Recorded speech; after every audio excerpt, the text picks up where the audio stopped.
नमस्कार दोस्तों। मेरा नाम डॉक्टर कुणाल नाथ है और मैं एक न्यूरोलॉजिस्ट हूँ और एक मेडिको लीगल कंसल्टेंट हूँ। ये वीडियो आज मैं बना रहा हूँ टेलीमेडिसिन गाइडलाइंस के ऊपर। क्या डॉक्टरों के द्वारा मरीज को फ़ोन पे, व्हाट्सएप पे, वीडियो कॉल पे परामर्श दिया जा सकता है? किस हद तक ये परामर्श कानूनी रूप से सक्षम है, सही है? किस लेवल पे आके ये एक परेशानी बन सकता है जो डॉक्टर टेलीमेडिसिन के थ्रू परामर्श दे रहे हैं या मरीज जो परामर्श ये ले रहे हैं। एक बहुत इंटरेस्टिंग केस हुआ था 2018 में बॉम्बे हाई कोर्ट में, जहाँ पर एक डॉक्टर दंपति जो कि गायनेकोलॉजिस्ट थे, एक डिलीवरी हुई उनके हॉस्पिटल में और उस समय वो ऑपरेशन या जैसे भी नॉर्मल डिलीवरी वो हुई, फैक्ट्स एग्जैक्टली मुझे नहीं पता। उसके बाद वो बाहर चले गए, दूसरी कहीं आउट ऑफ स्टेशन चले गए। अगले दिन डिस्चार्ज के बाद वो जो पेशेंट थी वो वापस हॉस्पिटल आई और उसने पेट में दर्द की कंप्लेंट बताई।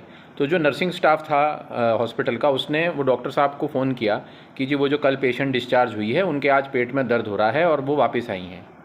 तो डॉक्टर साहब ने बोला कि आप पेशेंट को फ़ोन पे एडवाइस दिया अपनी नर्सिंग स्टाफ को, जो कि क्वालिफाइड नर्सिंग स्टाफ था, और कि आप उसे एडमिट कर लीजिए। पेशेंट एडमिट हो गया। डॉक्टर साहब ने जो फ़ोन पे ट्रीटमेंट बताया उसके हिसाब से पेशेंट की ट्रीटमेंट स्टार्ट कर दी गई। उसके बाद जैसे जैसे दिन बढ़ा, पेशेंट की तकलीफ़ें और बढ़ीं और पेशेंट और सीरियस होती गई। डॉक्टर साहब को फिर फ़ोन किया गया नर्सिंग स्टाफ द्वारा, तो उन्होंने फिर कोई ट्रीटमेंट चेंज करी। जब पेशेंट की हालत काफ़ी बिगड़ गई तब एक इमरजेंसी में एक दूसरे डॉक्टर साहब को वहाँ भेजा गया। उन्होंने उसे जांचा और कुछ दवाइयाँ प्रिस्क्राइब करी, और जब पेशेंट बहुत सीरियस हो गई तब वो आगे रेफ़र की गई दूसरे हॉस्पिटल में और वहाँ उनकी मृत्यु हो गई, उन्हें बचाया नहीं जा सका। तो पेशेंट के रिलेटिव्स ने डॉक्टर के ऊपर धारा 304A इंडियन पिनल कोड, जो कि डेथ बाय क्रिमिनल नेग्लिजेंस, आपराधिक लापरवाही का मुकदमा किया और डॉक्टर्स जो हैं वो अरेस्ट हुए। और ये फिर उन्होंने हाई कोर्ट में सेक्शन 438 आईपीसी के सीआरपीसी के तहत एफआईआर को क्वॉश करने की, यानी एफआईआर ख़त्म करने की अपील लगाई। तो तब जो महाराष्ट्र बॉम्बे हाई कोर्ट ने जो डिसीजन दिया, उन्होंने ये बोला कि डॉक्टर जब पेशेंट को ऑनलाइन या फ़ोन के द्वारा कोई भी परामर्श देता है तो वह उसको जांचना ज़रूरी है कि क्या वह परामर्श फ़ोन पे दिया जा सकता है, क्या मरीज की कंडीशन ऐसी है कि वो फ़ोन पे परामर्श के थ्रू उसका कोई नुकसान तो नहीं होगा। और इस केस में जब पेशेंट की हालत सीरियस हो रही थी, पेशेंट परेशान हो रहा था, तो डॉक्टर साहब को बहुत पहले ही उस पेशेंट को, अगर वो खुद उस समय उनको देखने में सक्षम नहीं थे क्योंकि आउट ऑफ टाउन थे या शहर से बाहर थे, तो उनको उस पेशेंट को बहुत पहले रेफ़र कर देना चाहिए था। इसलिए उन्होंने इस एफआईआर को निरस्त करने से मना कर दिया। तो इससे क्या मैसेज गया कि जब भी कोई डॉक्टर अपने पेशेंट को online, phone, WhatsApp, email, video call पे देखता है तो गवर्नमेंट ऑफ इंडिया की कुछ गाइडलाइंस हैं और इसका पालन करना डॉक्टर्स के लिए अनिवार्य है। और पेशेंट्स को भी ये ध्यान होना चाहिए कि किस लेवल तक हम डॉक्टर से फ़ोन पे परामर्श ले सकते हैं। ये जो गाइडलाइन दी गई थी टेलीमेडिसिन प्रैक्टिस गाइडलाइन, ये appendix 5 of Indian Medical Council professional conduct etiquette and ethics regulation, जो कि 25 मार्च 2020 को गवर्नमेंट ऑफ इंडिया ने रिलीज़ की थी। खास करके जब कोविड का समय चल रहा था, जब पेशेंट्स का क्लिनिक पे आना संभव नहीं था इन्फेक्शन के खतरे की वजह से। और इसी गाइडलाइंस के ऊपर आज भी आप अपनी टेलीमेडिसिन प्रैक्टिस डॉक्टर्स कर सकते हैं, लेकिन इसमें बहुत स्ट्रिक्ट गाइडलाइंस हैं। नंबर एक जो आपको ध्यान रखना है एज अ पेशेंट भी और एज अ डॉक्टर भी, जब भी आप टेलीमेडिसिन, यानी मान लीजिए मेरे को सर में दर्द हो रहा है और मैं ऐसी एक गांव में बैठा हूं जहां पर नज़दीक में कोई न्यूरोलॉजिस्ट अवेलेबल नहीं है, तो मुझे कोई न्यूरोलॉजिस्ट का टेलीमेडिसिन का नंबर देता है और मैं वो न्यूरोलॉजिस्ट से फ़ोन पे कोई परामर्श लेना चाहता हूं, कोई दवा लिखवाना चाहता हूं, तो क्या मेरे को डॉक्टर को ध्यान रखना है और क्या पेशेंट को ध्यान रखना है? सबसे पहले तो इसमें वैलिड कंसेंट होना चाहिए, आपकी सहमति होनी चाहिए कि हाँ जी मुझे फ़ोन के थ्रू उपचार लेना है। तो यदि पेशेंट ही सामने से डॉक्टर को फ़ोन कर रहा है तो उसका तो कंसेंट उसमें आ ही गया, उसे इम्प्लाइड कंसेंट कहते हैं। यदि डॉक्टर ऐसा बोलता है कि नहीं आपको आने की ज़रूरत नहीं है, हम आपको फ़ोन पे ही हैंडल कर लेंगे, तो डॉक्टर साहब को पहले पेशेंट की कंसेंट लेनी ज़रूरी है। यानी अगर पेशेंट आपको क्लिनिक पे आके दिखाने के लिए सहमत है, लेकिन आप कह रहे हैं नहीं हम फ़ोन पे ही आपको बता देंगे, तो आपको पेशेंट की कंसेंट लेनी पड़ेगी। यानी पेशेंट आपको मैसेज या व्हाट्सएप जिस भी मीन से आप कंसल्टेशन दे रहे हैं उस पर लिखेगा जी हाँ मैं भी सहमत हूँ कि मैं फ़ोन पे आपको दिखा सकता हूँ। दूसरा, ये आपको आइडियली तो किसी भी तरीके से आप पेशेंट को ऑनलाइन देख सकते हैं, चाहे वो व्हाट्सएप कॉल हो, वीडियो कॉल हो, फ़ोन हो, मैसेज हो, लेकिन सबसे जो इसमें सही तरीका बताया गया है वो है वीडियो कॉल में, क्योंकि वीडियो कॉल में ना सिर्फ आप मरीज को देख सकते हैं, सुन सकते हैं, कुछ इंस्पेक्शन की फाइंडिंग्स आप पता कर सकते हैं पेशेंट की। फ़ोन पे केवल आवाज़ सुन के आप कुछ अंदाज़ा लगा सकते हैं, वेरएज़ व्हाट्सएप पे जो रिपोर्ट शेयर करते हैं उस पे ना तो आप मरीज़ को देख सकते हैं ना उसे सुन सकते हैं। कंसेंट के बाद आता है आइडेंटिफिकेशन ऑफ पेशेंट। आपको ये पता होना चाहिए कि जो पेशेंट आप ऑनलाइन देख रहे हैं वह वही पेशेंट है जो वो क्लेम कर रहा है, क्योंकि कई बार ऐसा होता है कि कोई ऐसी दवा लेने के लिए जो नॉर्मल प्रिस्क्रिप्शन पे नहीं मिलती, पेशेंट दूसरी आइडेंटिटी से भी आपको कॉल कर सकता है। तो पेशेंट की आइडेंटिटी कन्फर्म करना ये रजिस्टर्ड मेडिकल प्रैक्टिशनर की जिम्मेदारी है। उसको उसका नाम, पता, address, email address, phone number, ये सब अपने रिकॉर्ड में रखना ज़रूरी है। पेशेंट को भी पता होना चाहिए कि जो उनको टेली कंसल्टेशन दे रहे हैं वो डॉक्टर की degree, registration number, address, phone number क्या है।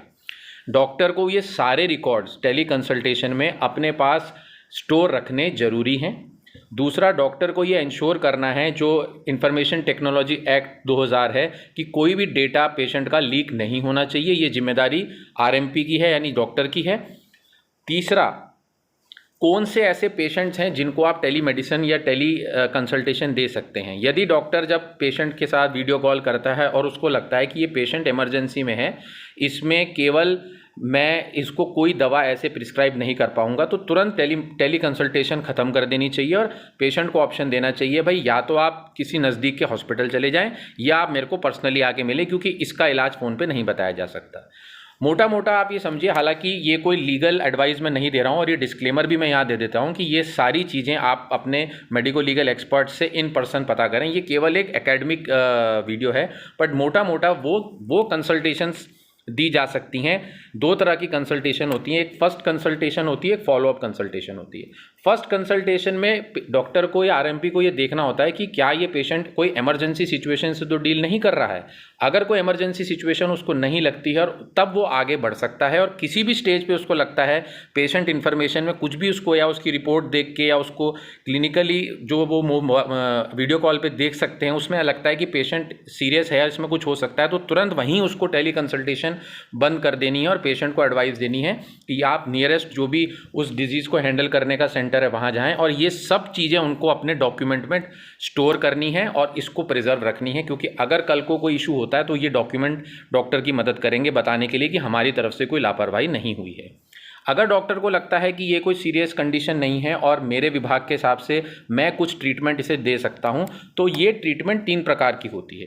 पहली ट्रीटमेंट होती है कि केवल हम डाइटरी एडवाइस या सिंपल एडवाइस देते हैं जिसमें हम कोई दवा प्रिस्क्राइब नहीं कर रहे हैं।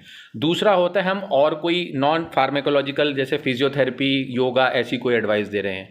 मेन होता है कि प्रिस्क्रिप्शन हमें कब बनाना है और प्रिस्क्रिप्शन में हम कौन सी दवा दे सकते हैं और कौन सी दवा नहीं दे सकते हैं।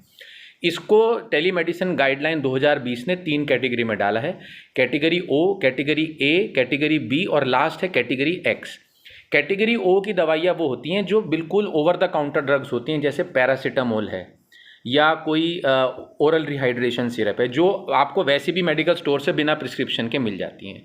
कैटेगरी ए मेडिसिन वो होती हैं जो जब डॉक्टर वीडियो कंसल्टेशन आइडियली कर लेता है और तब उसको लगता है ये मेडिसिन मुझे लिखनी चाहिए, वो विद प्रिस्क्रिप्शन होती हैं और वो प्रिस्क्रिप्शन स्टोर होता है। कैटेगरी बी होती हैं जो फॉलोअप ड्रग्स हैं, जो पेशेंट पहले दिखा चुका है और उसकी मान लीजिए ब्लड प्रेशर की प्रॉब्लम थी, ब्लड प्रेशर कंट्रोल नहीं है, एड ऑन ड्रग्स जो होती हैं वो कैटेगरी बी होती हैं, वो भी डॉक्यूमेंट करनी पड़ती हैं और स्टोर रखनी पड़ती हैं उसका प्रिस्क्रिप्शन। कैटेगरी एक्स वो दवाइयाँ हैं जो डॉक्टर प्रिस्क्राइब नहीं कर सकता है, वो दवाइयाँ होती हैं जो आप बिल्कुल भी प्रिस्क्राइब नहीं कर सकते, जिसमें खास करके जो एनडीपीएस एक्ट के तहत जो दवाइयाँ आती हैं जिन्हें साइकोट्रोपिक ड्रग्स कहते हैं, जैसे कि क्लोनाज़ेपाम है, क्लोबाज़ाम है, ऐसी वाली ड्रग्स जो कि एनडीपीएस एक्ट के अंडर आती हैं, ये दवाइयाँ टेलीमेडिसिन पे बिल्कुल भी प्रिस्क्राइब नहीं हो सकती। और एक इम्पॉर्टेंट क्वेश्चन और जो हमसे पूछा जाता है as a medical legal consultant, क्या हमारा मरीज इंडिया से बाहर है तो क्या हम इंडियन गाइडलाइंस के हिसाब से उसको टेली कंसल्टेशन दे सकते हैं? तो इसका आंसर है नो। ये जो जुरिस्डिक्शन है केवल इंडिया के अंदर है। इंडिया के बाहर अगर पेशेंट है तो टेली मेडिसिन गाइडलाइन के हिसाब से आप उसको टेली मेडिसिन कंसल्टेशन नहीं दे सकते। इन मोटी मोटी गाइडलाइंस के हिसाब से जो भी पेशेंट्स हैं डॉक्टर्स हैं वह अपना टेली मेडिसिन कंसल्टेशन करें, और हमेशा ये गाइडलाइन अप टू डेट होती रहती हैं, इनको आप रीड करते रहें। ये वीडियो एक एजुकेशनल वीडियो है, इसको कोई लीगल एडवाइस ना समझें, और अपनी जब भी इंडिविजुअल हो तो अपने रीसेंट जो भी लॉयर या आपके मेडिको लीगल कंसल्टेंट उससे संपर्क करें। बहुत बहुत धन्यवाद।